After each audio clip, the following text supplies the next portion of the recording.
If you've been in business for any length of time, you've run into your share of poor quality prospects.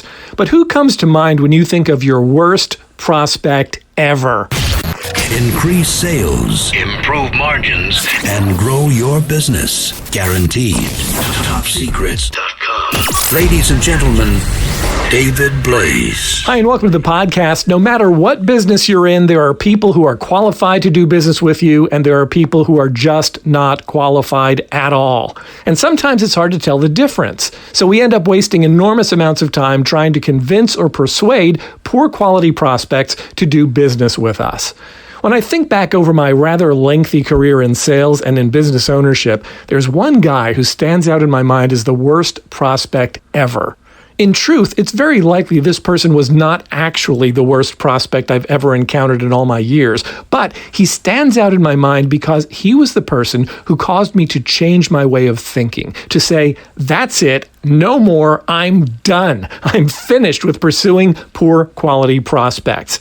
Fortunately for me, this happened fairly early in my career, many years ago. I can't even tell you how many because I just don't remember. I probably blocked it out. I can't even remember what I was there to sell him, but it doesn't matter because the point is exactly the same. I'm pretty sure I met him at a local networking function, maybe a Chamber of Commerce event or something else where there's a lot of schmoozing and boozing, but not necessarily a lot of business being conducted. In any event, I met this guy and he was an insurance agent for a nationally recognized company. He was well-dressed, he spoke well, and he projected an air of confidence bordering on arrogance, which I mistakenly interpreted as a sign of affluence or success. After all, what would a struggling, unsuccessful, dead-broke insurance dude have to be confident or even arrogant about, right? To this day, I still don't know the answer to that, but it doesn't matter. In any event, we talked about whatever it was he was doing, and it sounded like he needed whatever it was I was selling at the time. So we scheduled an appointment to meet at his office a few days later. I arrived at the address he gave me about 10 or 15 minutes early so I wouldn't keep him waiting. I walked in, immediately spotted the receptionist, walked over to her desk, introduced myself, and let her know that I was there for a 10 a.m. appointment with her boss. She had a look on her face that made me think she might have just eaten something that didn't agree with her. She told me he wasn't there, but that I could sit over there and wait. She gestured to a dirty-looking hard plastic chair. I made my way over to it, trying to quiet the disgusting look that started creeping across my own face, and I sat down. As I waited and looked around, I realized the entire place was a dump. The neighborhood was fine, but the way he kept his office made it clear that he just didn't care. And her attitude indicated that his receptionist shared his apathy. So when 10 a.m. rolled around, I asked the receptionist what time she expected him. She said she didn't know. I asked if there was any way for her to reach him. She said there wasn't. And while this event took place in an age before cell phones, I suspect that even if they had been available at the time, her answer still would have been the same. So I figured, okay, I'll give this guy 10 minutes to show up. If he doesn't, I'm out of here.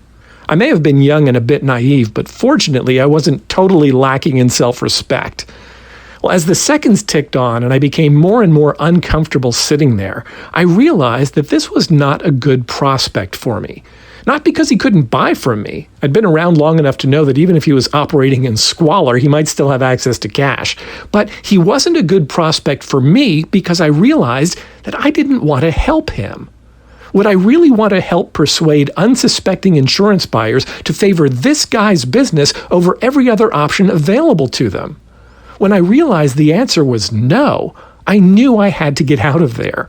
It was about 10:04. He was only 4 minutes late, but I stood up, looked at my watch, and said, "I'm sorry, I'm going to have to go." She said, "Well, he'll probably be in shortly if he knows he's supposed to be meeting with you," now completely forgetting the fact that just moments before she told me she had no idea when he'd be in and she had no way to reach him. I suspect that despite her initial look of contempt for me, she just didn't want to stay in that hellhole by herself. But I excused myself nonetheless and made my way to the door. "Do you want to leave a card for him?" she asked. "No, that's okay, thanks," I said. And with that, I was out the door. So what is it that makes someone a poor quality prospect for you? It's tempting to think in terms of the obvious. Those who are rude, obnoxious, belligerent, or apathetic normally head my list. Beyond that, I'm not a huge fan of buffoons or know-it-alls. I have similar contempt for sneaky, shady people in addition to liars and ingrates. But ultimately, for me, it all boils down to this. Is this someone I actually want to help? If the answer is no, then it's a poor quality prospect for me. When you know that the work you do benefits people significantly, when you know that your efforts will help them create far better results than they'll ever be able to get on their own, when you know that your ideas, your recommendations, and your outcomes will improve their quality of lives for the better, you want to feel comfortable that the people you're doing it for are worthy of your efforts. Will you always get it right? No, you won't. But you'll know when you got it wrong, and you will never forget it. When that happens, remember those lessons so you can better identify the worst prospects early enough in the sales cycle so you can just say no. Who's your worst prospect ever? Feel free to share your feedback on this episode and your own story of your worst prospect ever at topsecrets.com/worstever. Topsecrets.com. If you're tired of flat or declining sales and losing business to your competitors, be sure to check out my latest web presentation entitled Programming Clients to Choose You. Who are your very best prospects currently programmed to buy from? Is it you or someone else? If you want it to be you, visit topsecrets.com/choose and register for the free presentation now. That's topsecrets.com/choose.